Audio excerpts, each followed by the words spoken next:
Laut Merah kembali menjadi saksi bentrokan kekuatan di kawasan Timur Tengah. Namun kali ini, yang terjadi bukan sekadar bentrokan biasa, melainkan upaya yang berani dan penuh risiko dari kelompok Houthi yang didukung Iran, menyerang simbol kekuatan militer Amerika Serikat, USS Harry S. Truman atau CVN-75, kapal induk kelas Nimitz yang menjadi tulang punggung kekuatan tempur armada Angkatan Laut Amerika Serikat di kawasan tersebut. Serangan ini mengundang perhatian global, bukan hanya karena keberanian kelompok Houthi, tetapi juga karena respon luar biasa dan cepat dari sistem pertahanan terpadu kapal induk Amerika Serikat yang menunjukkan bagaimana dominasi laut sejati tak hanya tergantung pada besarnya kapal, tetapi juga kecanggihan dan kesiapan setiap detiknya.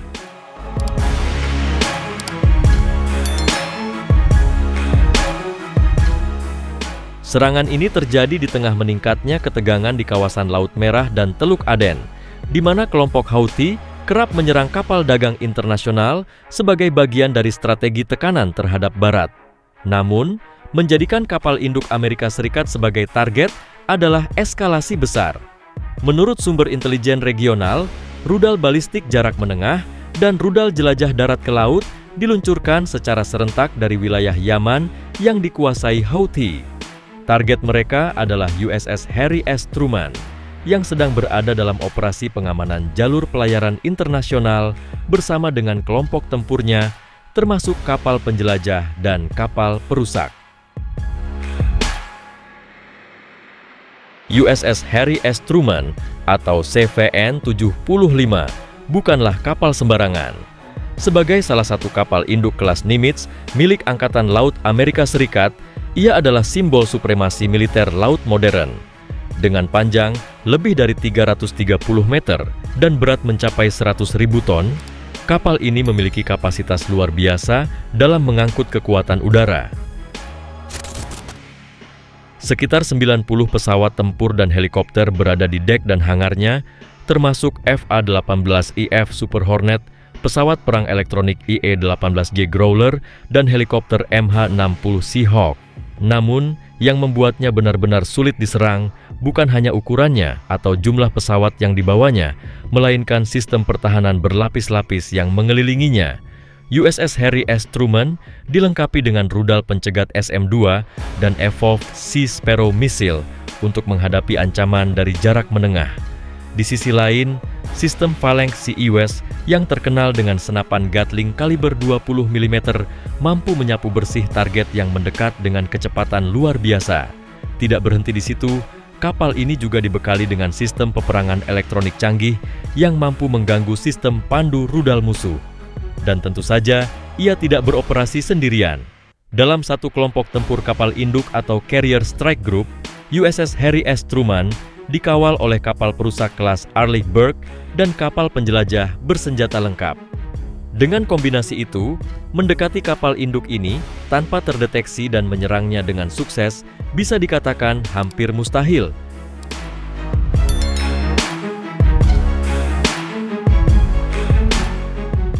Pada pukul 02.13 dini, hari waktu setempat, sistem radar AN/SPY, satu milik kapal perusak pengawal, mendeteksi sejumlah objek terbang mendekat dengan kecepatan tinggi dari arah tenggara.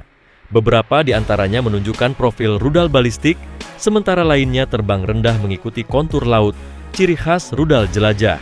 Seketika itu juga, status tempur tertinggi diberlakukan. Kapal perusak USS Bainbridge menembakkan rudal SM-2 Blok 3A, diikuti oleh ESSM dari USS Ross untuk menghadang ancaman berkecepatan tinggi. Di saat yang sama, sistem Phalanx CIWS bersiap menembak jatuh apapun yang lolos dari lapisan pertahanan pertama.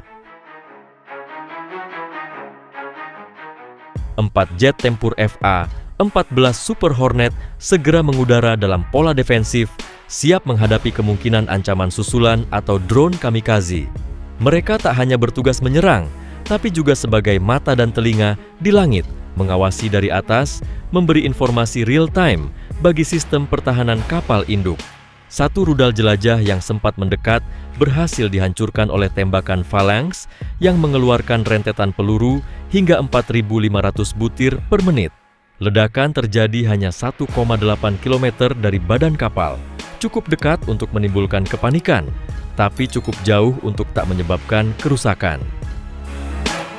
Beberapa jam setelah serangan digagalkan, Departemen Pertahanan Amerika Serikat menyatakan bahwa mereka telah meluncurkan serangan balasan presisi terhadap lokasi peluncuran rudal di Yaman. Serangan ini dilakukan dengan rudal Tomahawk dari kapal penjelajah USS Monterey dan didukung oleh drone MQ-9 Reaper dari pangkalan terdekat di kawasan Teluk. Target utamanya adalah kompleks militer Houthi yang diyakini menjadi pusat komando peluncuran rudal. Laporan awal menunjukkan keberhasilan serangan dengan kerusakan signifikan pada infrastruktur musuh. Kegagalan serangan ini menyampaikan pesan yang sangat jelas kepada siapapun yang berani mencoba mengganggu kekuatan maritim Amerika Serikat. Kapal induk seperti USS Harry S. Truman bukan hanya sekadar target militer, melainkan simbol dari proyeksi kekuatan global Amerika Serikat.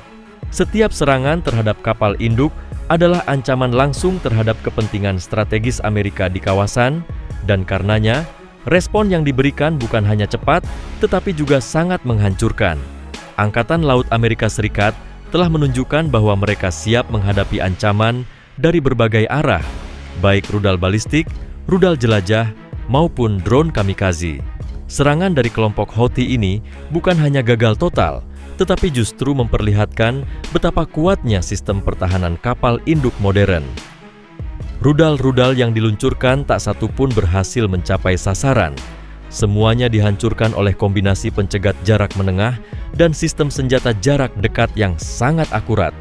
Dengan demikian, siapapun yang berencana mengulangi aksi nekat serupa kini harus berpikir dua kali.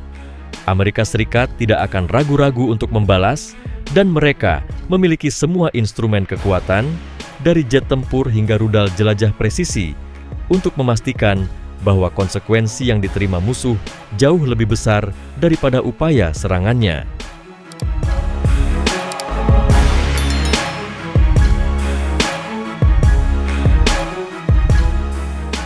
Apakah ini akan memicu perang terbuka antara Amerika Serikat dan kelompok proksi Iran seperti Houthi? Belum tentu, namun jelas, ini adalah titik balik.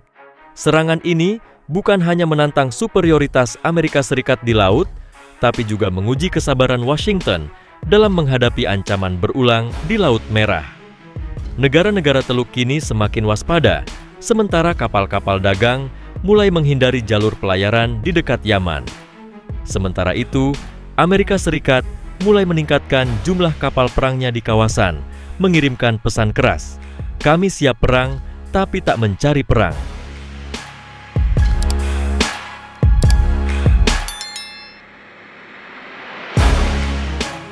Kegagalan serangan rudal Houthi ini membuktikan satu hal: teknologi, latihan, dan kesiapan militer Amerika Serikat masih berada di level yang tak bisa dianggap enteng.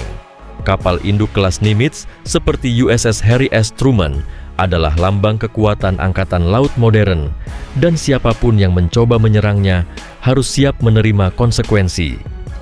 Konflik di Laut Merah masih jauh dari selesai. Namun satu hal kini semakin jelas. Di perairan yang semakin memanas ini, kapal induk Amerika Serikat tetap menjadi raja lautan.